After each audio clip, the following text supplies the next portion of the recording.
welcome back.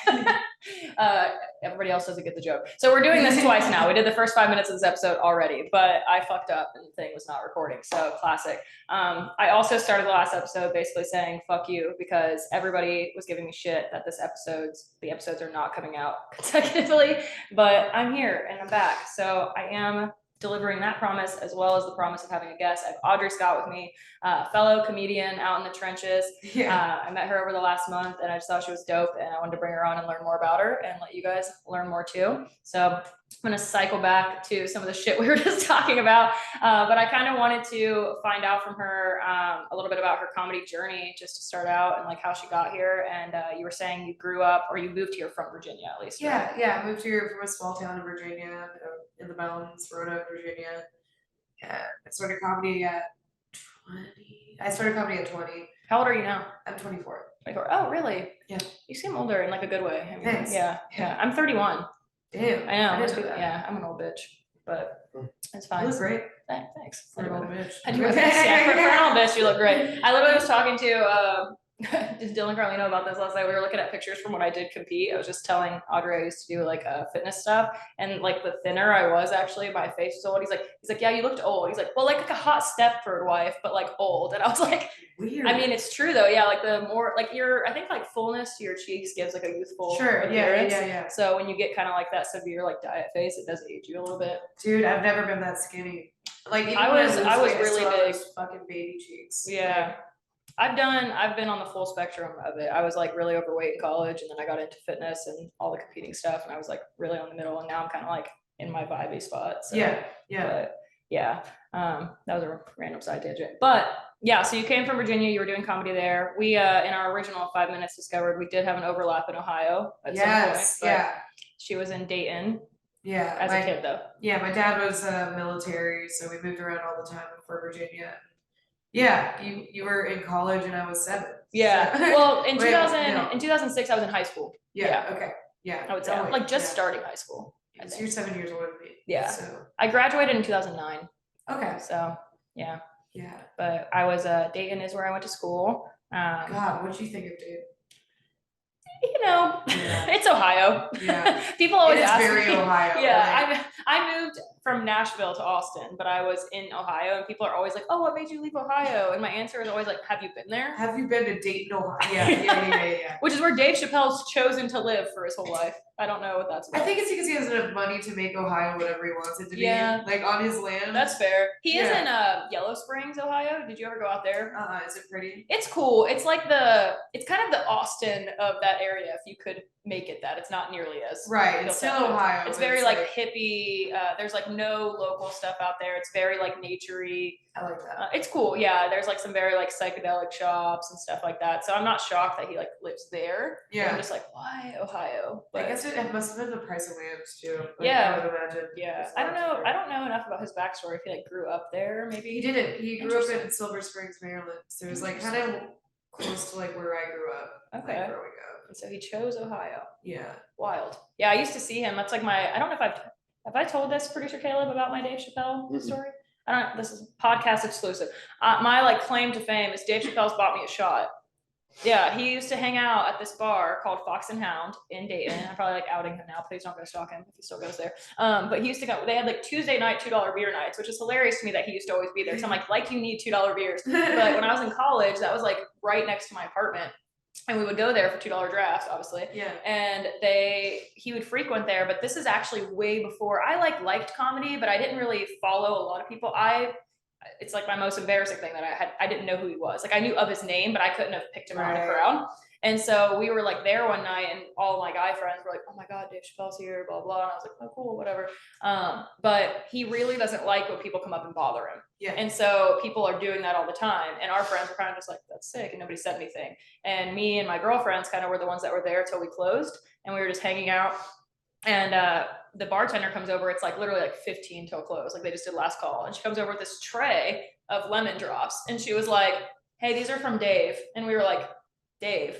She was like, "Dave Chappelle." And we were like, "What?" And we look over and he's just in the corner with his own lemon drop and he just goes, "Fuck yeah." And we were like, "Thank you." And then like my friend went over to start playing the arcade basketball machines they have. And he comes over and just starts playing the machine next to her and like shit talking her game, and they like played arcade basketball next to each other. I was like, it was the weirdest thing that ever happened to me. So Like cool. a fucking Tuesday night. But like at the time, I didn't even realize how cool it was. Like I didn't even tell anyone that story until like 5 years ago. Like the guy I dated was like loved Dave Chappelle, and I was like, oh, I saw that guy at the bar once. And he's like, I'm sorry, what? Like I didn't even know that it was like a flex, but I guess it is now. So now I tell everyone. Cool. But, yeah, it was that's a a fun great time. flex. Yeah. It was fun. It was cool. I was like, I don't know if he was just like, I appreciate these bitches leaving me alone was the vibe or what, because he didn't like hit on anyone, like there was nothing weird. He was just like, we were like, cool. Yeah, I think that's exactly it. He's like, they're cool. Like, yeah, which was nice. I was like, sweet. That was definitely in my like, not my peak. So I was like, he wasn't hitting on me, that's for sure. I don't know. I had some hot friends. Maybe it was that. I don't know. But all right. So we speaking of comedians interjection, we were kind of talking about your influence in comedy or just like what got you there. So when you started doing comedy 2 years ago in Virginia, 3 years ago in Virginia. Yeah. What led to that?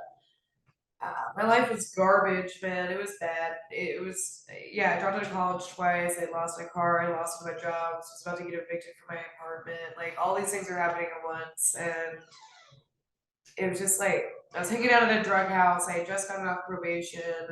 And if I hadn't found comedy, like, literally 2 weeks after I started comedy, my friend's house got raided by the cops. Damn. So it was like perfect timing. I would have remember probably been telling me there. Yeah. That's wild. It was wild, dude. As much as I love like going to prison, I don't want to go to prison. You know, as much as I love as myself. fun as that sounds, Yeah. like I don't really want that. So yeah, I was always like a class clown and shit, and I was always working in service too. I was working at bars or I was a manager at Jimmy John's. I'm always like working with people, messing with people. Stand-up just worked out really well. Yeah. For that. So you started just like doing the mics there and then kind of built up. You said it was a smaller scene, obviously. It was so small. I was the only girl. I was the youngest person. I mean, we're still fucking, there's maybe like 10 women max here. Yeah. But yeah, it was just like that. Very small. Yeah, and I went to mics out there, and then I would start doing mics in Richmond, Virginia, where I know Mumford from. So I knew Mumford back home. And when COVID hit, the guy who ran the normal mic at the owners of the hookah lounge that it was at, they asked me to start running that. So I started hosting that because they wanted to bring money back and shit because of COVID. We were like not completely shut down for all of COVID. Like where were you? You were in Nashville during COVID? Yeah. What was that like? It was pretty shut down for a while. We were out like in a suburb area of Nashville. So at the time I was living with my partner, you guys know him as Goodwill on this podcast. I do code names for everybody. So we lived out in, it's called Mount Juliet.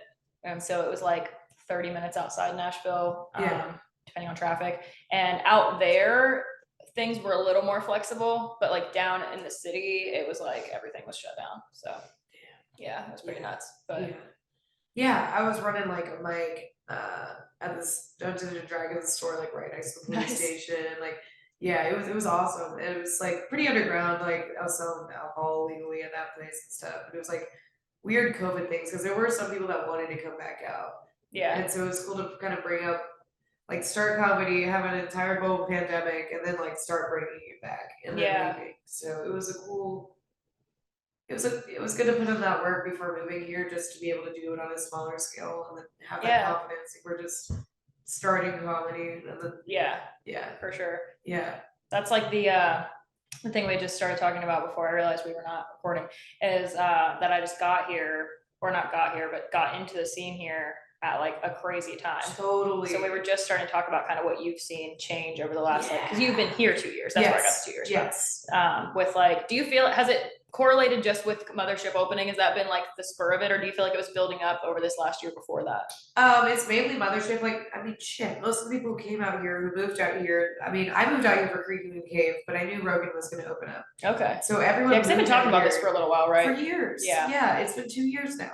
So people, like, maybe three years, Rogan's been talking about it, but so many people moved out here just for that reason, and just to be in a place where COVID wasn't affecting everyone's fucking life. Yeah. And so it was like closer knit. It was a little smaller. Still a lot of people coming in and out, just like now. But I feel like, oh god, the fucking, what's the right word for it?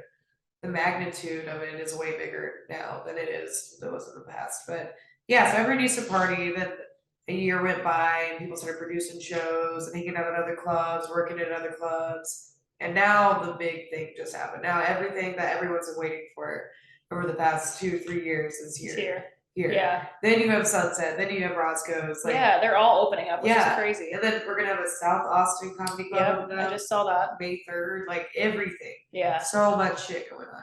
How do you feel about all the changes? Do you feel like it's giving more opportunities or making it harder? I don't think it's making it harder at all. Yeah, I would say I think it's cool that there's so many people, and like that's what's kind of wild is there's all these mics, and it's like there's still hard to get on them. There's no excuse for someone not to get time. Yeah, because if you can't get it at that one, go to the next one. Go to the next one. It's gonna be like this for a long time. Yeah, it's gonna be fucked. Every list is you're gonna be shouldering to get into. It's just like, yeah, it's gonna be chaos. I'm curious if we're gonna see the change. Like I was talking to the girl that I mentioned is doing a show here this weekend. I met her in Nashville. She's a New York comic, but she was talking about her friends in LA and how they basically have to pay to get on mics. Yeah. And I was like, I hope we don't get that crazy. No, we're not gonna do that. Like, that would suck. I don't think that would work out here. No, but they basically, I mean, it makes sense with it being LA. But I'm just like what? Yeah, whatever. I know I'm going to California next month for the first time, and I know we're gonna go out to LA for like a day or two, and the person I'm visiting was like, oh, if you want me to try to look up mics for you, and I was like, I don't know if I can just like throw myself on one of those the same way. Like when I went back to Nashville, it's cool, and I think they do that for people here too, where I could be like, hey, I'm visiting from wherever, and they'll throw me on. You could do that. But I'm like, I wonder if they'll do it there. You can't. Or if they're like, we don't give a fuck. No, they do. There's nice people out there. I have a few friends that are in LA. Cool. And I was talking to this with my one friend the other day. It's like, he didn't like Austin visiting out here because he felt like there were so many mics and weird like taco stands. And like, I'm like, I get that. Like, I totally get we have that. a new open mic that's like in a gym. Like I was telling him like this is so ridiculous. Like we're getting desperate. Or like anywhere that we can put a fucking karaoke machine, we got this.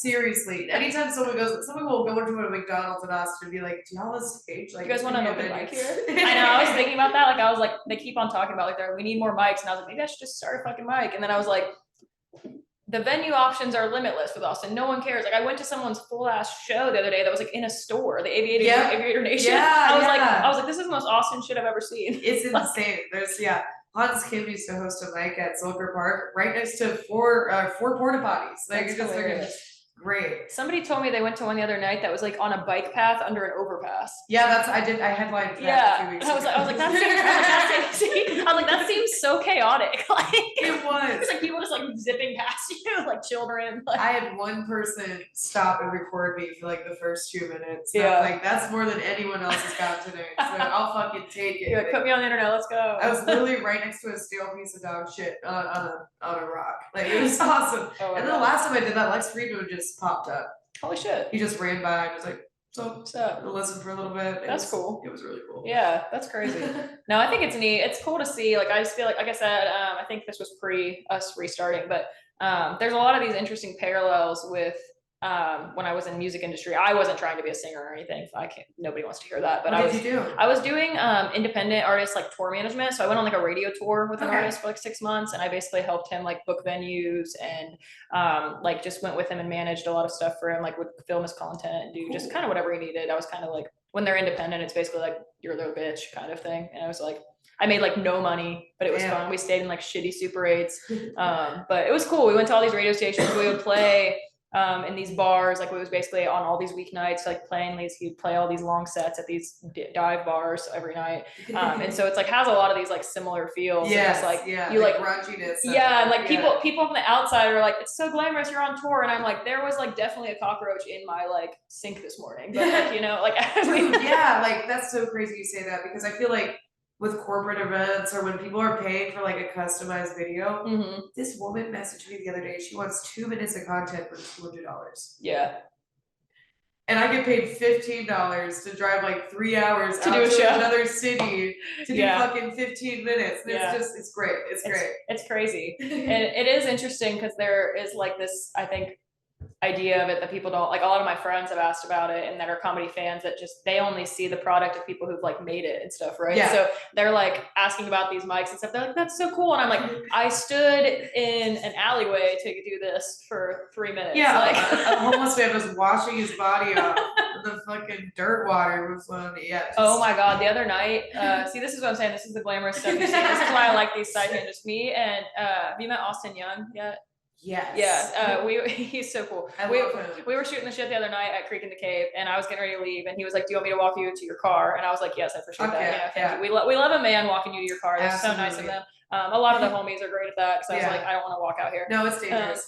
And thank God, because I was literally just around the block, so I almost told him, I was like, "It's not a big deal." And he was that's the way it goes. We turned the corner, and he was like, "Hold on," and we stop, and there's just this like naked man standing next to a car, and he's like sitting on the curb, and I was like, "Is that guy taking a shit?" And he was like, "Oh, he's masturbating," and I was like, okay. So we like cross the street to go around, and this man starts like trying to fuck the car. Like we literally watched him like thrusting his naked body against the car. I think he was homeless, but we were like literally, Austin was like, "Holy fuck." And I was like, "Yeah, I'm really glad that I didn't come here homeless alone." Or not. Homeless it was or crazy. Not. You never like, fuck a car. No, I was like, I thought I was getting desperately horny, but that's, right. That's a new level. Did he even put the dick in the exhaust pipe? That's kind of where I thought it was going to be. No, he was just like against the side of the car. I'm like, I don't even know what that's doing for you. That would have at least made more sense to me. Yeah. Like you're trying, I guess. Yeah. But we saw that and I was just like, are we trauma bonded now? Like we just went through this experience. He's like, yeah, we will never forget that. I was like, yeah, for sure. But that's just a great example of the glamour of this, right? It's scary. Yeah, there's a lot of good examples. Yeah, every now and then a homeless guy will walk into Creek in the Cave and sometimes try to get on stage, and they're right there. Like, the fucking underpass is right there. So it's like, it's gonna happen every now and then. Like, yeah. I know so many of the male comics I'm always like bitching about where I can park and where we should park and all this shit, right? And they're like, "Oh, we park in the overpass," and I'm like, I'm not walking from the overpass alone. Like, I'm not doing that personally. Yeah. But yeah, I just recently started doing like parking there more. I usually park in that lot next to the gas station. Oh, okay. But one time, this was like when I first moved here, this Crip, we met at a club and he had a crush on me and shit. So he's walking me back to my car and he's like, "Don't ever park here." And I'm like, "Oh, a Crip is telling me that, huh?" So I kept parking there, but it's like, you're like, I'm just gonna risk it. See what happens. Yeah, whatever. Nothing horrible's happened to me there, but I will notice more homeless people asking for money in that lot than the fucking bridge. Yeah, they all like to pretend they work for it. I think somebody has a bit about that, I've heard. Like, dude, parking for real, they do. And they're not convincing, so I don't know who's falling for that. No, what sucks is like I'm just trying to get out of my car quick enough for him not to walk out to my fucking car, or then I'll sit there and he's like, "Hey, the ticket's over there," and I'm like, "Oh, fucking fuck you!" Like. Yeah. But if you give him $2 to watch your car all night, that's dude. I did see I saw a tweet that was like viral about this, and it was like so funny. And I think they were in Austin. They were saying that they're like, "I know you all hate on this." He's like, "I got a homeless homie. I pay him like fucking $10 every time, and he just sits there." He's like, "I've seen him beat someone's ass that was coming from my car."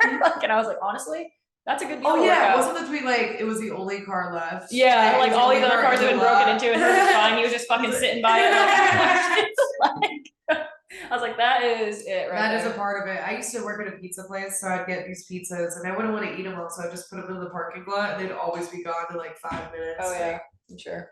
I like, it's crazy here. I will say that's like it's fun sometimes, but my least favorite. So when I was in Nashville, I did my best to not spend time on Broadway, right? When I first moved there, I worked on Broadway. I worked at the Hard Rock Cafe when I first got there, and so I was like down there a lot, and I got burnt out very quickly. It was like my first. I was like, I hate this. And it's just traffic, all of it, right? It's a pain in the ass. It's just fucking drunk people everywhere. Especially when you're like getting off work, you're not drunk. Like it's annoying. No, and so I was like, fuck this. And then I moved outside town, and I wasn't on Broadway a lot. Or then you start to go out to like the local, the East Nashville, all that kind of stuff. And then I got here. And I learned very quickly the equivalent of that is like 6th, right? Yes. 36th. And so I was like, cool, I'm also not going to hang out there. And now I'm like doing comedy, and I'm like fucking on 6th every day. And I'm like, you must. Yeah, it drives you insane sometimes. Yeah, we were talking about this last night because I was like, it's fine. Like we left that concert yesterday and it was like not so bad. It's like a Wednesday, but I was like, a weekend. I've like walked out of some of these things high, and I've like, it's not it. Like all these, like, I'm like, I see everybody, and I'm just like, I cannot deal with this. Like, it's so bad. Last weekend, especially, I was out for some of the Moon Tower stuff, and I left one of the venues, and it was just like fucking chaos everywhere, and people were like, I walked outside of, I forget what club it is. It's like right by, I don't know, this is a pointless tangent because I don't know what it was. Anyways, one of the clubs, there's a guy just literally like standing on top of a car, like yelling at people. I was just like, I can't do this right now. Yeah, like, I was way too high for that. It's really hard. Like sometimes I'm taking psychedelics and going downtown. I took some last night, so I was telling Kylie I pulled my neck from throwing a scooter, and then yeah, she's here through her injury. What a hero. yeah, I'll get fixed later. But yeah, so I took mushrooms because I didn't have any like painkillers or anything. Yeah. I don't know why I was like, yeah, I'll let loose. Yeah, I typed something. So and then I go to the mic that I have to host, and the fucking Lucky Duck is usually chaos already, but it was inside this time. Oh, so you did that before you had to host. Yeah, I was like tripping. Like I'm like, oh god, like I'm gonna listen to this. But a few times I'm like, are the vibes off, man? Like, are the vibes weird in here? They're like, Audrey's always weird in here. I'm like, okay. Yeah. If you honestly, if you were gonna do it somewhere, that was the one. You're fine. Like if you were gonna be in that state. Right. And at one point, like it's the end of the night, and comics are trying to just say words, and everyone's talking over and just going, like everyone's just like in each other's faces. You can't hear a single word. I'm sitting right next to them, and I can't hear them, and they're still trying. Oh, this is sad. That's rough. But on Psychedelics, it's hilarious. I bet. Yeah. Lucky Duck is so hit or miss because it's either like a great crowd that's like really loves it and is paying attention, or everyone's just on their bullshit and they don't give a fuck that you're there. Right. We had one group that was paying attention at one point, and then they turned on us and then started yelling. But this bitch yelled out loud. She was like, I have herpes. And then at one point she then says, you can get an orgasm from your butthole. And I was like, Jesus. All right. Thank you for sharing. She was You're great. like, oh yeah. She was awesome. Okay. Yeah. So she was like a fun audience member. It was just chaos. Chaos. I think I was just there for the chaos last night. I think sometimes like it's easy to be put down by mics because no one's paying attention, but then it can be like, what can I get out of this? Yeah, I agree. I think it like toughens your skin too. I was talking to somebody about this week, and people keep asking me like, I'm like fairly new to this, so I don't think I'm like great, but I get like a lot of, thank you. Yeah. I get a lot of feedback on like my stage presence. I don't seem nervous. And I'm like, I was like, I literally used to teach college students for a while, and I would just stare at like anywhere from 30 to 90 people for an hour at a time while I tried to like, I would literally ask them direct questions that they're supposed to answer, and they would just fucking stare at you, and I would have to like just keep moving through it. And I was talking about shit I hated. Like I was fucking teaching them writing. Like, you know what I mean? Like it wasn't even fun. So I was like, at least I'm like talking about whatever I want to talk about. I'm trying to be funny. Like it's fun for me. If you stare at me and you don't laugh, like it does not hurt my feelings. Like I just fucking move on. Yeah. I've been conditioned from that. And I think if people can get past that at mics and stuff, so much better. Yeah, just like fucking roll with it. It's fine. Yeah. Like, you do have a lot of confidence. I got the same thing. I was Mormon. So like I used to have to give talks in front of people and shit. Yeah. And yeah, people are listening. Like, and I think that was the first time I actually wrote stand up and shit. It was like I had some jokes like that I would tell on stage.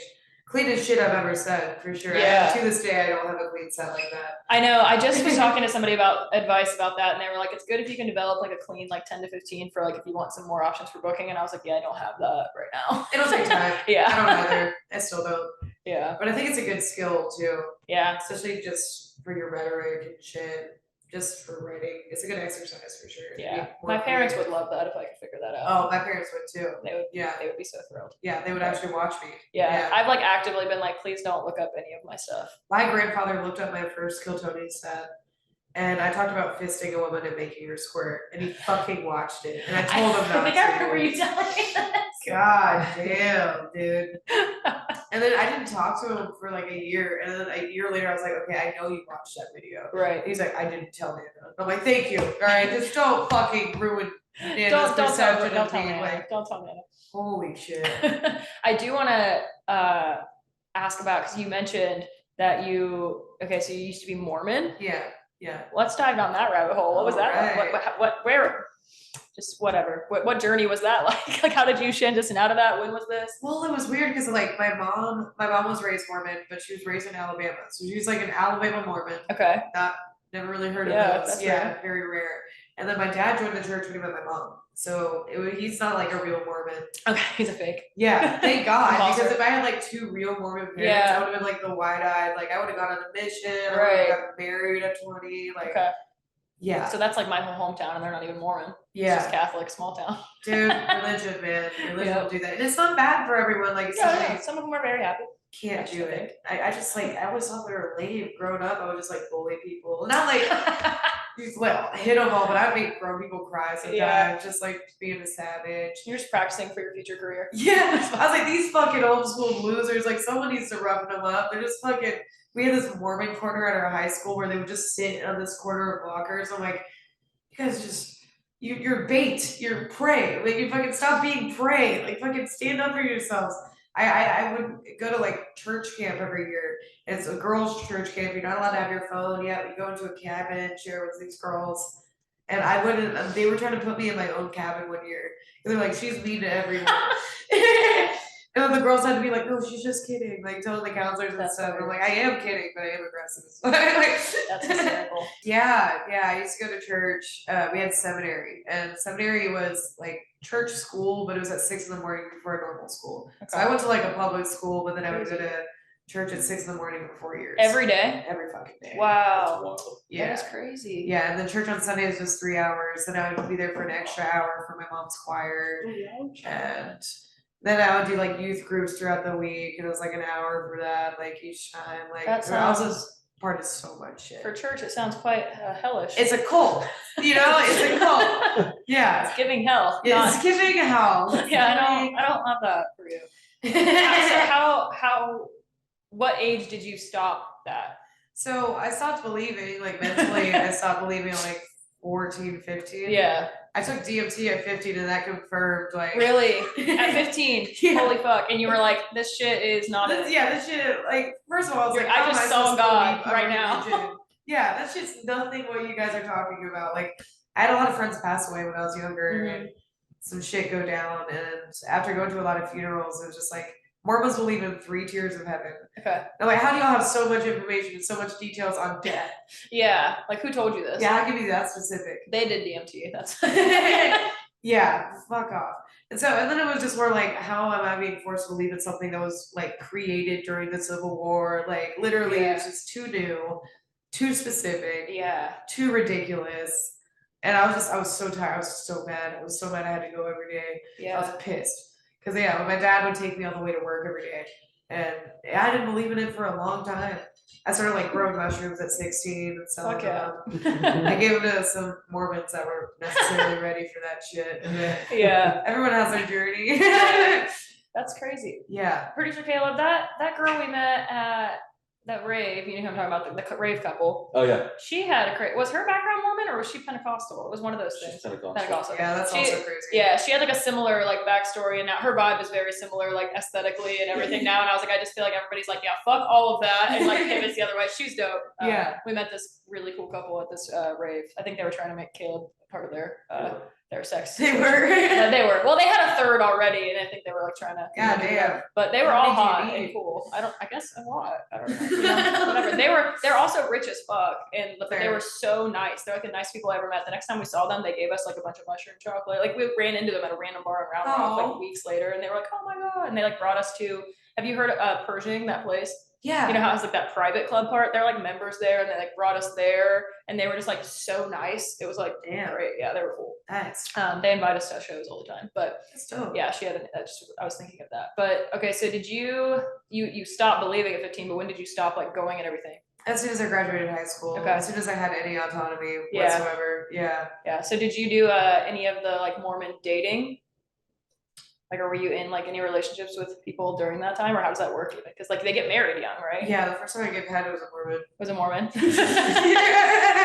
Is Mormon dick different or no? No, I guess it was about the same. It was about the same. But I was in Alabama, and I would go there over the summer for my grandparents and shit. And I went to a Mormon dance out there. I would go to Mormon dances all the time. That's what Mormon dating is kind of like. Okay. So Mormon dances suck.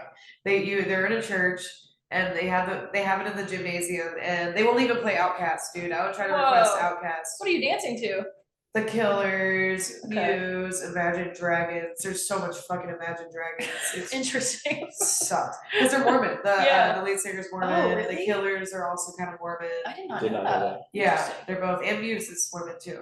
But they would play just like that kind of music in general. That's interesting. Yeah, it sucked. It's not quite really like dance music. No, not my vibe at all either. We had this weird line dance To Imagine Dragons? No, I can't remember the name of the song. It's the Oh, yeah. Oh yeah, yeah, we had a line dance to that. It was Fun. psychotic. Yeah, Okay. it looked weird, man. Yeah. I would just be like straight face being forced to do all these things, like just waiting with one day. Yeah. I'm gonna be out of this stupid shit. Okay. But I would go to these dances and then there would be a slow song that would play. And they're like, okay, now everyone has to partner up. No one asked me. No one would fucking ask me. I don't know if I'm unapproachable. I was also like very weird. Like I was weird in the group of Mormons. Like I had like checkered pants on, Yeah. like maybe like a Limp Bizkit shirt or something. You were like rebelling I'm already. like, oh, these fucking losers. And I'm like, why aren't you asking me to dance? Like at the same time, why don't you guys like me, but also fuck you? Like, yeah. Like, I don't want like you, but I want you to like me. yeah, Jesus, like That's kind of the story like of my life. me, you know? Just because I have a mullet doesn't mean I'm weird. Like, yeah, I would dance with these guys. I'm like, so what do you do? They're like, I like tennis. And I'm like, what am I doing here, man? Like, they just they're hobby. They're homeschooled. They play tennis. They have 12 siblings. I just couldn't relate to any of it. Like, Yeah. never fitted with them. Interesting. I'm very like uneducated. So like if you were to have like pursued more dating with that, is that they don't have sex, right? Until they're married. Is that Mormon? Or like they're not supposed to? Supposedly. Supposedly. And then people always ask me, Right. they're like, so did you ever do soaking? Because apparently I've never heard of a Mormon actually doing this. Okay. But knowing Mormons my whole life, but also I grew up outside of DC. So like I was not a part of the Utah Mormons. Right, yeah. But apparently soaking is when a guy will put his penis into the vagina. Okay. And then not move it. And that's not No considered pumping. sex. Yeah, apparently that's a cheat code. I'm like, why would you even do that? That's so interesting. Just feel a penis get softer and softer inside. I feel like, also what? like this is like that's How do you not? There's no way you put a dick inside of a pussy and you just don't don't pump. move. That's also the, like that's the same energy as like reborn virgins though. It's like you were penetrated, you had sex. Bitch, Like, you were a that's still- prostitute. Like, Yeah. like, what? No. Like, I reclaimed my virginity. That shit's Rex, man. Like, I found God and now I'm a virgin. I'm like, no, he still knows. He saw it. yeah, he saw everything. That's crazy. So, but they didn't consider that losing their virginity. Yeah, apparently. That's It's hilarious. just like the It's like the anal. thing. Yeah, it's like the anal Catholic. You're like, dude, it's sex. Like, it's like grosser sex. Like, you're just having worse sex, in my opinion. And this is true because I made a bet with one of my college roommates. I was like seeing this guy once. The link to this will make sense in a minute. We were talking about like the rules of like penetration counting as sex or not. And there was this guy that I was seeing that they like all my friends just hated, but he was like notoriously just like a sex fucking addict. Like, and naturally I was like, I love him. And so we were like, I was hanging out with him. My roommate was like, it was like during, we were like talking about Catholic Lent because I grew up, my town was Catholic. I wasn't. Similar. My dad that raised me is my grandpa. My dad that raised me is Catholic, was raised Catholic, his married, not Catholic. So they let us kind of choose and do whatever, which is cool. I went to Catholic church on and off just as I wanted. It was nice. I had yeah, it was cool. But I was like one of like 3 not Catholic kids. Wow. So my college roommate was someone from my hometown area. And we kind of talked about all this and she was talking about her family and Lent and all that stuff. And she was like, I feel like you should do a Lent and like give up sex. And I was like, I think you're only saying that because you don't really sleep with, we'll call him Pringles. There's no reason for that, but with him anymore. And he had like a picture of his dick that went around the campus next to a Pringles can for size comparison. Yeah, he sent some girls to the hospital. Not me though. Like he was a psychopath. The better the dick, the crazier they are. It's always that way. Man. But she was like, can we do like a Lent thing for sex? And like we were so poor and everything that the bet was like, she was like, if you lose, you owe me a case of Bud Light. And I was like, whatever. So and I was like, yeah, fuck it. It was more of a just competitive thing, right? Yeah. But we get to the end of the 40 days and I was like, pay up. And she literally like found out because she texted him about it that I just like gave him head. And she was like, no, that counts. And I was like, nobody penetrated me. That's not sex. And she was like, oral sex, it's literally in the name. So this has been a debate I've been in since my 20s, And I think that the Mormons and the Catholics and all of them are wrong. And if you do anything, just fucking own it. It's fine. Yeah. Just let it go. Yeah, but I don't think oral sex is sex either. I think I agree for the sake of me wanting to win that bet. Yeah. But since I lost it, I'm bitter. And I think that we all should just abide by those rules. No, I agree. I actually lost my virginity before I ever sucked dick. What? Yeah. I was 15. I was in high school, and my boyfriend was significantly older. I think he was like almost 19 at the time, and he had sex before with one person. And I was like, obviously, so he was fucking eager, and I was so scared, and like I like thought about, I like was going to do it one time, and I like thought about a dick in my face, and I just like freaked out. And I was like, we can just fuck. Like I was just so scared. Dude, I get it. It was weird. I was like, that was an interesting experience. Oh man, I didn't want to do it at all. Like I was just thinking about, like I watched porn before I ever did it. I was like, oh, what are these bitches doing? Like, oh my god, they like it so much. How do they like it? Like, and now I'm like, I kind of get it. Yeah. It's fine now. I remember like growing up and watching marriage or weddings and stuff, and I'm like, I'll never kiss a guy when I grow up. That's so gross. Like now you're like the things I've let me. I know. I'm such a slut. Oh my god. What a hypocrite. How has your dating life been in Austin?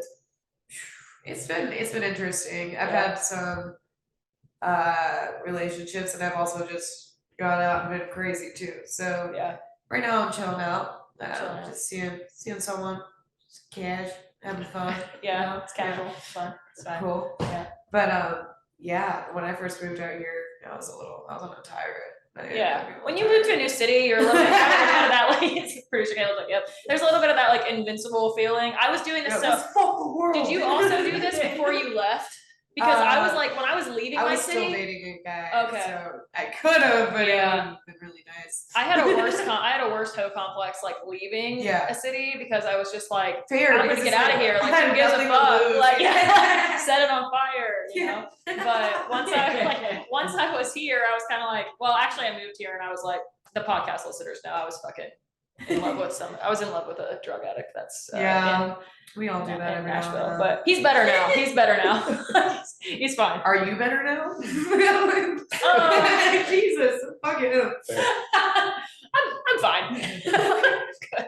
I just had like a emotional unloading about this on the last episode, so yeah, I actually am good. I saw him recently, and it was like a pretty wholesome experience, so it was fine. I think I was telling you I was about to do that. Yeah, and it went well. It was fine. Good. It was wholesome. It was healthy. I'm glad to hear that. Yeah, so it was nice. But here I've been like, just I've done some of the apps and all that shit here, and fuck the apps, dude. Yeah, I'm done with that for a while. I think it's so easy. It's so much easier to find someone in person out here. Yeah, there's plenty of people around. It is. I think before it was just like I didn't have a ton of friends. Pretty sure Caleb's was probably sick of me before I even was living literally in his apartment. But that I was just like, he was one of my only friends that was like just down to do shit all the time. Which is fine, because we just, I have a lot of like more introverted friends and stuff, and they're amazing. And I love going to just like smoke weed at their houses and stuff. But I was like, there's not really opportunities for me to meet people as a single person that way, right? Like I love those type of friends, but I was like, I'm not going to start dating your cat. Actually, I would date Sarah and Kenny's cats. They're dope. But now I'm like, okay, well, I'm out all the time, but it's kind of like you said, I'm out all the time in like this scene of comics, and I'm like, I don't know if I want to really fuck with that either. What's fun with that is you flirting with a real person in front of them. That's really cool. Yeah. You're like, damn it, like she's with a civilian, like a normie. Yeah. Out here. Yeah, it is interesting. I think that's something I've noticed too, is like a lot of and it makes sense because of the time we're spending, but a lot of comedians only hang out with other comedians. It's pretty common. Yeah, so. I had to work really hard on like finding friends outside of comedy, because it's just like, it's my life. Yeah. But I think I like my comedies. Yeah, it's cool. I feel fortunate that I had kind of a decent friend group before I started it, but it's definitely been, like I said, it's nice to have people that are like out doing the same thing and just meet new interesting people. Yeah. Everybody has a fucked up story of why they do this, so I feel like we all already have like a common thread. We commiserate together. Yeah, it's really nice. You can feel it. And then like, I don't know, I see comics everywhere. I see them at the grocery store, the gym, like they're just, it's weird, because now it's like, now that I know all these people are comics, I just see them in the city, I'm like, we're taking this bitch over, dude. Yeah. Like, there's so many of us. It's cool though. Makes me think about Mean Girls, which is like, I love seeing teachers outside of school. It's like watching a dog walk on its hind legs. Yes, exactly. How I feel, you see a comic at the grocery store, and you're like, wow, you're buying juice? Like, I only see you drunk. You have groceries? Like, yeah, well, I mean, half the time all we're doing is like eating food truck food and drinking and shit. So I've had to chill out on that. It could be a toxic thing. Yeah, I've been on a drinking break for the last like 3 weeks, just because I was like, I was getting in that. I was like, I'm gonna fall into a habit here that I'm gonna gain like 50 fucking pounds if I keep this up. I cut beer out recently, and I've lost a little bit of weight, but Yeah. I just I've done this thing now where I'm like, I'm only drinking tequila, it's fine, and then I don't eat all day, and then I drink tequila and I cry. Sounds classic. That sounds like a classic Kylie move, actually. I've lost track of the amount of times I text Caleb when I'm like heading home. I'm like, yeah, so I didn't eat dinner again, but now I'm at least not drinking while I do it. But I used to do the same thing. I'd be like, why did I get so drunk? And I'd be like, oh, I ate brunch. And that's it. That was it the whole day. Oh yeah, I had a piece of toast. I had like half an avocado today. That's the issue. It's not the alcohol. Yeah, it's like, well, that alcohol is fucked up. Like that well whiskey's horrible. Yeah, for real. What is have you had anything notably like unhinged happen to you while you've been in Austin in the realm of like sex and dating? Like, have you had any just like really crazy shit happen to you? Well, okay, this is a fun story. I hooked up with a guy in a Mexican biker gang. A Mexican biker gang. Yeah. To tell. So there was this biker rally in Austin last year, Naturally. and I was out on stage on a mic outside, obviously, natural Austin things. And I said, dude, I'm a fucking biker tonight. I'm gonna find the hottest Mexican biker gang member, and I'm gonna fucking find him, and I'm gonna fuck him. And I was like, yeah, whatever. So I'm prowling the streets on six. There's all these bikes everywhere. It's so cool. Like there's a lot of really cool bikes. And shit. And then I walked in an Ugly Coyote. Obviously the best place to go for bikers. There's just like girls on the stage. Like, do you know what they're about? Oh yeah, like from the movie. Yeah, they're all performing and shit. Yeah. And so I saw this one gang, and there was this one guy with like bright blue eyes, and I was like, oh, he's cute, I like him. So I walked up to him, and then his friends were like, he's kind of nervous to talk to you because he only knows Spanish. And then so I started speaking Spanish. Oh my god. And so we got Are you to know fluent each in other. Spanish? I know enough. You know enough. You know enough to have sex. I know how to say my name, Yeah. where I'm from, and Yeah. you're cute. Yeah. So we did that, and then I rode his bike that night because I've been riding bikes for like probably like 6 years. Like now. you drive them as well? I can, but okay. I don't have a bike because I don't want to die. Like Yeah. I'm reckless enough. I've almost killed myself throwing a scooter. I don't even fucking. I'll get a bike one day. I grew up in a motorcycle family as well, so Really? I love riding. I can't drive them, but I love riding. That's too. awesome. Yeah. That's really cool. Yeah, my parents are big Harley people. Awesome. Yeah. My dad always wanted a bike, but he never got one. Yeah. Yeah. So we I rode his bike that night. That's not a euphemism. I just rode the back of his bike. And then he texted me the next day. He was like, come meet me at a Motel 8 in Bastrop. And I'm like, okay. So I could either like drive out there, get raped and murdered, or I could ride this bike, hook up with him, and get barbecue like it said he would. And we did. We got barbecue. Like we hooked up. And then it was funny because he was sharing a hotel room with like 3 other biker gang members. So like one of the guys was like knocking on the door, and he was like, I come now? And I'm like, see. And you're like, well, you will be. Yeah, he was great. Like he was really polite, wore a condom without me asking. We love like, that. I just told a story about this on last week this happened. Yeah. He I gave me had his this guy business through a whole card. I'll show it to you later. I business still have card. it. Incredible. He's a sweet guy. And actually he helped me get the car I have now. So Incredible. Yeah. That was basically a romance novel. I don't know what you mean by it. Yeah, that wasn't unhinged at all. Like it was really, it has a really funny start. Yeah, that is yeah. I like to call in my Mormon mom and being like, hey, I'm with this biker gang right now. And she's like, Audrey, don't tell me this shit. I love you. You have like I don't know if it's like a bit you do. I heard you do it on Banana Phone where you were talking about that. You're like, I look like I would give a head on the back of a motorcycle. Oh, and I was like, that crushes every time. It's like so it's so good, funny. and I'm honored. Like that's one of my favorite ones. That one and Hunter S. Thompson. I'm like, those are the best roasts you get to give me. It's good. I watched your Banana Phone. It's great because you are great at just like taking it, but you just like throw shit back at people so quickly. It was yeah, fun. Derek's always like, you're interrupting, and I'm like, I just don't want to listen to you. So yeah, I am. Like I fucking hate you. I want to do that sometime, but I have to like. I feel like that's another just skin toughening exercise. You gotta do It's it. like, You gotta do it. I was terrified. Well, I was terrified as I could be already doing comedy, but like the first time I did, I was pretty nervous because like this is my impression on the scene. Like yeah. But oh well. But it's probably nice once you're like further in it too, because you're like, well, all these people like know. Well, they become your friends. Yeah, everyone knows you. It's definitely a camaraderie thing. He's known for yelling at the pack during all of them. He has some savage stuff. Our comedy pound Nick is on the sidelines here for those who can't see. But no, you have some savage roasts. Oh man, thank you. Yeah. Thanks. So someone who has lost 2 roast battles at Creek. Oh no. I'm getting better. Roasting is like a whole different skill. It's about every the structure comedy of is a it different too. skill. Yeah. Yeah, because I think like I'm good like combating people in person, like on the spot, but when it's like Planning it out. calculating the roast, like Yeah.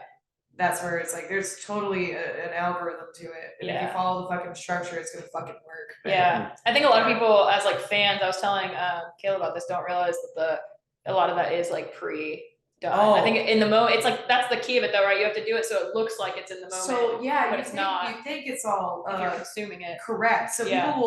the two people roasting each other will meet up and like give each other a list of information. Like sometimes people even write jokes for the person on stage. Yeah. Yeah. And then even like the rebuttals where you think that's just like off. Sometimes that's that. planned. Those Yeah. are all planned too Yeah. and pocketed in another section. Yeah. Where, yeah, I didn't even think of it like Yeah. that before. Yeah. I think a good one is like where they've done that, but you can't tell that they did that. That's like the whole key to it, right? Yes. And that's actually pretty tough. Yeah, to and do. then sometimes people are just better on the fucking spot. So Yeah. it's like you never know. Yeah. It's tough depending how much time you have like to prepare and everything too, or if you Yeah. know the person or not. I'm Yeah, sure. yeah. So I know I was watching, I would like to try it, but it's like not a skill set I've worked yet. So I was like watching Sun at the Creek the last time they did it. And I was like, all right, this is not as intimidating because some people, it's like everybody's just up there trying. It Yeah. sucks sometimes, and sometimes it's great, which is how it always is at everything. You gotta go to Poke the Bear. Okay, that's the one they're doing at Roscoe's now? Yes, Yeah. I like it better. That's than like a Banana group Phone. thing, right? I like it better than Banana Phone. Okay. Yeah, so like you put your name in a bucket, and then you get pulled up, and you do 2 minutes of comedy on stage, and then you get into groups of 4. So everyone writes a roast for the person, and then the person on stage reads the fucking index card. About themselves? Yeah, That's funny. Okay, that It's- does sound fun. great. It's Okay. so funny. Cool. I like it. I think it helps you learn from different people in the group on like how they write roasts too. Yeah, So it's a good learning thing that's awesome. for sure. Cool. I'll have to check that out. It's fun. It's funny. Yeah, Yeah. I've cried there. Like I've multiple cried. times. Just like dying, dude. In like a good way. Oh yeah. Yeah. I think I have a picture of one of my favorite cards from this past week. All right, so there was a British girl on stage, and Nick was actually in my group, and we wrote down, "Blimey, I'm off to the pub for a pint of cum," and then in parentheses in British. In British. So she had to read it that way. I think she got kind of upset. That's not even that I was bad. like, bitch, come on. Like, Well, if okay. you were mad. When she read it, she wasn't upset, but like literally 30 minutes later, we just kept repeating it. In British? Yes. Yeah, well, we're just saying it again because it's just fucking funny. Like, Yeah. a pint of cum is hilarious. Yeah, It's that's like, I don't think you're a cum guzzler. I think Yeah. a pint of cum is It's just funny. funny. Yeah. just say it first. And Yeah. I mean, I don't know. If you're gonna be offended about that, Yeah, there's she a just lot started worse comedy. Like, Okay. she got on the stage and she was like, yeah, this is my first week or something. I'm like, well, we don't care. Yeah. And so I'm like, don't even say that. Like, things. Jumping into roasting your first week is rough. That's why I haven't done it and yet. you're a pretty girl and you think we care that you're like, Yeah. I care for you and I hope that you don't get destroyed, but I'm like, you're gonna get ripped apart a little bit. Yeah. You came into this like And you're British. It's over. yeah. It's literally over. I got our peanut gallery over here. Yeah, so cool. I love this. We've been all over the place, which is how I this always know. is. But I usually do the last thing I do before the episode is over is I always ask every guest that I have what the most unhinged story that they have or that they want to share in the realm of like sex or dating. So it Okay. can be like the most unhinged thing A you've real done unhinged for a man or woman, whatever your orientations are, or it can be the most unhinged thing that you've just like been involved in. Like I've had people that have had to like hide in closets from ex-girlfriends for a guy. I've had people who have, done some weird shit with like cum on their face at the grocery stores. Like really there's no limits. Wow. We've had it all on here. Well, I think this one, oh god, which one should I tell? I had producer Caleb was a guest on with me the other week, and that's what he had to sit there. He's like, I've been thinking about this. I was just like narrowing it down to which one I want to use. I was like, yeah. I guess I'll tell this one.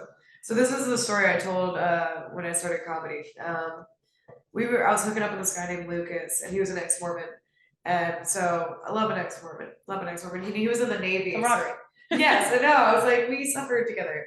And he was getting kicked out of the Navy for smoking weed. And so he was gonna leave soon. So we wanted to hang out and do mushrooms before he left. And so we're in my dorm at the time, and I had this poster on my wall that says "Imagine." It has a peace sign, just this hippie shit. And so I'm laying in my bed, we're tripping. It's probably like I don't know, a few hours into the trip at this point, and I look up, and he's still walking around my dorm, and the only word he's saying is "imagine." He's like, "Imagine, imagine, imagine." He looks me in the eyes, whips his dick out, pees everywhere. everywhere. Like I'm talking like on my rug, on my bag. My bag had my grinder, my weed, or his bag, and it had my shit in it. And he tries to crawl into the bed with me after that, and I'm like, ah, like no, get away from Yeah, me. you just pissed on all my stuff. And I'm only wearing a giant tie-dye shirt, like nothing on underneath, like just I'm freaking out. So I call the biggest guy from downstairs because the guys are downstairs, the girls are upstairs. And so the biggest guy from downstairs like grabbed him by the head, like pushes him down the stairs into an Uber.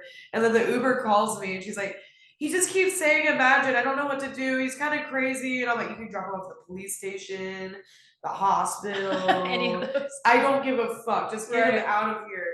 And so he ends up running away from the gate officers, breaks his hand on a light pole. They catch him with his piss covered bag and they arrest him.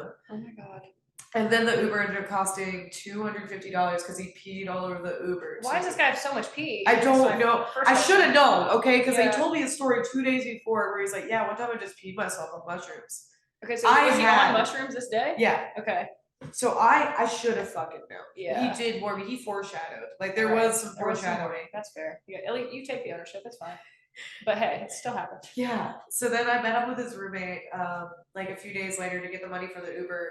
He had the fucking nerve to try to ask me out. I'm like, no, I think I'm good with just one of the people that lives in this barrack. Thank you. And that's the last time I did mushrooms with a stranger. That's actually impressive. That's the last time. When was this? I was 18. Okay. Yeah. So I mean, at least you like learned from your experience, you know? Totally. Yeah, that's great. Totally. That is unhinged. So that wasn't. Crazy. You didn't really do anything that unhinged there. That was like unhinged happened to you. I don't really do that much unhinged That's shit. nice. Like I wish I could say that. other than fisting someone, like I definitely yeah, I think fisting someone's like the craziest thing I've ever done. Yeah. You said you have a bit about that, so that's real. Yeah. Yeah. Yeah, they were a lesbian couple and they were my bosses. Okay. And then they were just doing some very unprofessional shit. They kind of coerced me into Obviously, it. yeah. And they were like fucking 12 years older than me or something. Like they knew what they were doing. And they were bosses. yeah, they were Yikes, yeah. bosses. Yeah. And yeah, the lady, the uglier one out of the group, like, cause I liked the other one more. The ugly one wanted me to fist her, so I did it. And then she squirted like all over me. I'm like, Damn. yeah. She's like, told you it's not peeing. I'm like, I was never I wondering. didn't ask. That was not like something I was like ever thinking about, but It was like a whole fist. yeah, dude. So how you do it? Like you fucking Let's we got the camera. you start fingering, and then you pinch your hands like this, and then you go in, and then you go up. You don't punch it. You don't Yeah. punch your fucking uterus. You Right. go up. Interesting. And that's it. And that worked for Oh god, it felt like putting my hand in Jello. her. That's wild. Are you bisexual generally, or is this like a just experimental thing? I would say I'm like 89% straight. Yeah, Like, open to experiences. who doesn't like titties? Like, Yeah, I mean, who's a little- I feel like most women are at least a little bisexual. yeah, I'll suck a titty. Yeah. But yeah, I date guys. I Yeah. think it's because I want to have kids one day. Okay. You do want Natural kids? way, Yeah. Nice. I'm pretty much sure I don't, but I'm on the fence. I think if I was with like a safe and stable partner that made me feel like we could raise a family, I would be Totally. like okay with it. And you're at a weird point in your life now too, where it'd be like, I mean, it's pretty intense to be looking for that kind Yeah. of goal right now with what you're doing with Yeah. comedy. Yeah, and I'm just like, that's where I'm at. I'm like, I'm in my 30s. It's not like I'm too old. I have a family member that just had a kid at 40. Like, it's Oh, like, wow. you Yeah. can do whatever. But I'm like kind of like where it's like, if it doesn't happen for me, literally doesn't phase me, but I'm not like radically opposed. I'm kind of Right. like right in the middle, which is a good place to be. That It's is kinda like, good. sure. That is good. Yeah. But okay. So you want like marriage and kids, or you just want kids? Totally. Yeah. Yeah. I feel If that. it works. Yeah. Right. It's hard out here. Ideally, like Yeah. that'd be great. Yeah. You're young though. Like I said, I keep forgetting that. So yeah, you got time. Yeah. You got time. There'll be another Mexican biker out there. I hope. I hope so for you. He hits me up like to this day. I love it. Maybe he's your future. We don't No, know. He has a business card, Audrey. This is like Yeah, he works for a cellular company. okay. Honestly, based on my typical dating standards, he's doing pretty good. I don't have a lot of them. So that's not great. Oh, No, I'm getting better about it. We Yeah. got to, but it's just I gotta quit. You get wrapped up in like it's like I said, the most toxic people are the ones that have all this like energy and chemistry and shit. And I need to just like be okay with like the nice men. you have to, because you're the toxic one. Yeah. you Yeah. know? Well, you attract what you're putting out there. Correct. And that's what I just talked about in the last episode. Because I was like, I kept like I'm realizing that's what I did get out of like that meetup I had in Nashville, was that I was just like having to have a radical acceptance of being emotionally unavailable, and that I'm just like actually at peace with that. And before, it's like something I kept trying to ignore. So it's like I would end up in these situations where I either date a nice guy and I like hurt them because I'm not actually available and I want them to give me stuff that I can't give back. Yeah. Or I end up with like another person who's emotionally unavailable because I've attracted that in, and then I'm like shocked when they hurt me, or like when they don't like me.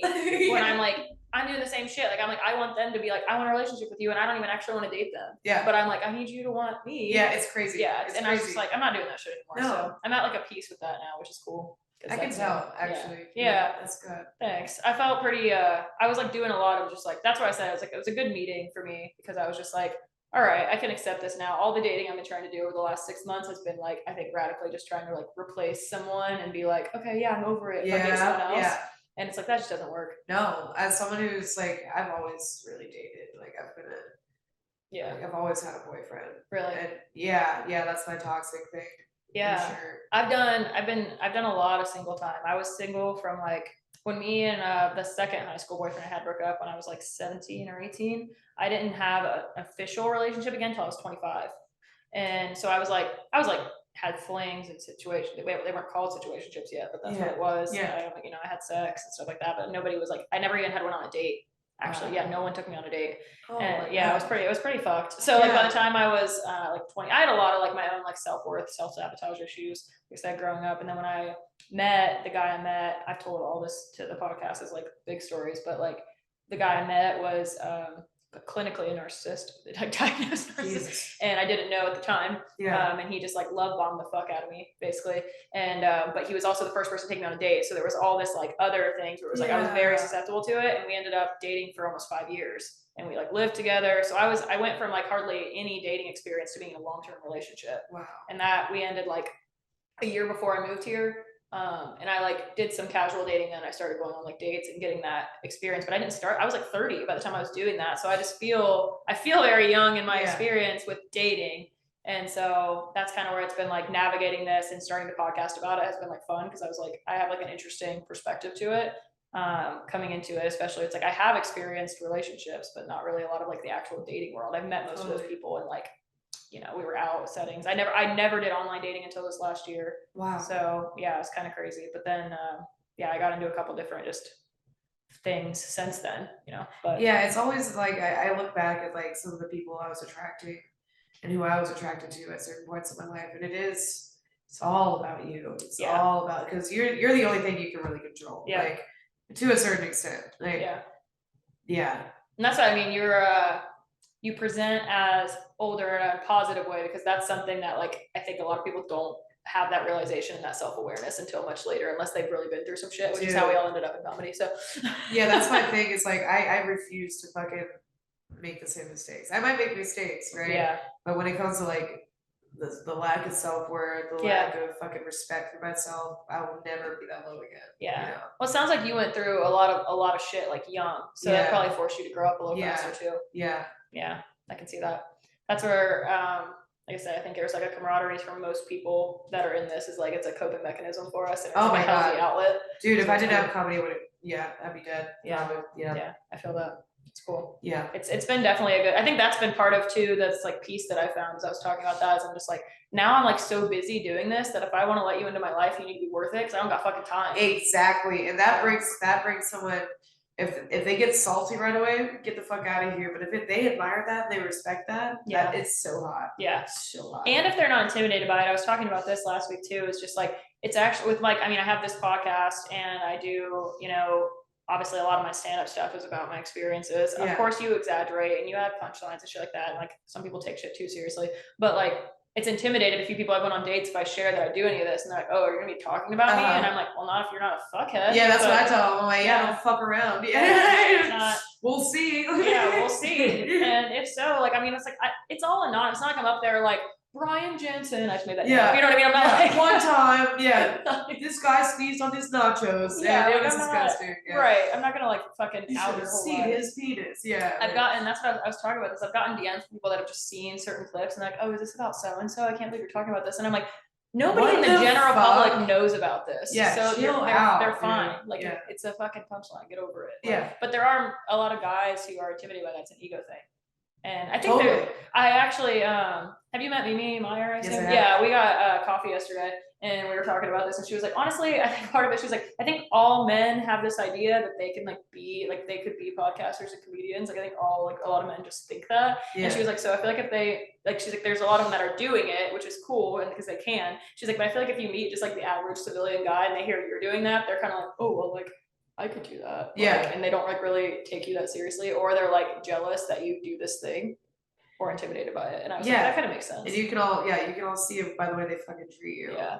Well, it's funny because I don't think I've talked about this on here, but I got into stand up technically because my ex, the long term one, the idiot, he was really into comedy, so I got more into comedy through him. I always liked I've liked Eliza Schelzinger for a long time. She's my favorite, but we watched a lot of comedy together, and he was like always talking about that. He's like, I think I could do stand up. I'm funny, like all this stuff, and we went to this comedy club in Nashville a lot and they do classes and stuff there. And so he was like, I think I might take this stand-up class. And I was like, oh, that would be fun. I think I would enjoy that. And he basically was like, it told me that I like am not interesting or funny enough to do it and that I could try improv maybe. And that we should have like separate hobbies. Like we could do this thing together, but we shouldn't do the same thing. So he also never took the initiative to sign up. I did. I signed up for an improv class, but then the pandemic hit and they refunded everyone. And then when there was time to loop back around, I kind of like chickened out. But then we broke up and it was like right before I was about to move here. And I was just like getting really into comedy again. And I was like, you know what? I think like I could do this. I think I already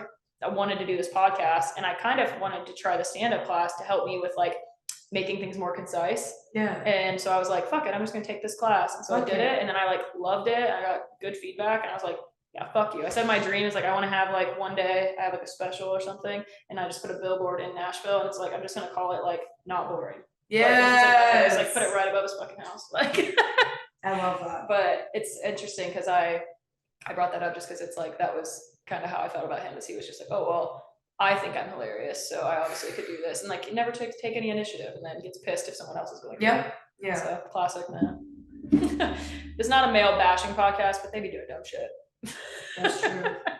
That's true. Awesome. Well, this was really fun. I learned a lot about you, which I'm excited to have learned, and I'm sure I'll learn more because I plan to keep hanging out with you. So, if you'll have me, but I'm excited. This should be, if you're listening to this now, it should be in the first week of May, maybe the second week of May. I don't know. But as always, you can find us on Apple, Spotify, and YouTube. So be sure to leave all of those fun things. Leave me the ratings, leave me the reviews, leave me the comments, the likes, whatever the fuck. Follow the Instagram pages. I'm going to link all of Audrey's stuff in the notes as well. So you can follow her and keep up with her comedy journey and just general bullshit. She's got great memes. So a lot of memes. Yeah. I love a good meme account, you know, so I love other people that share them, so I don't have to find them myself. It's great. But thanks Audrey so much for being here, and we're out. Thanks for having me.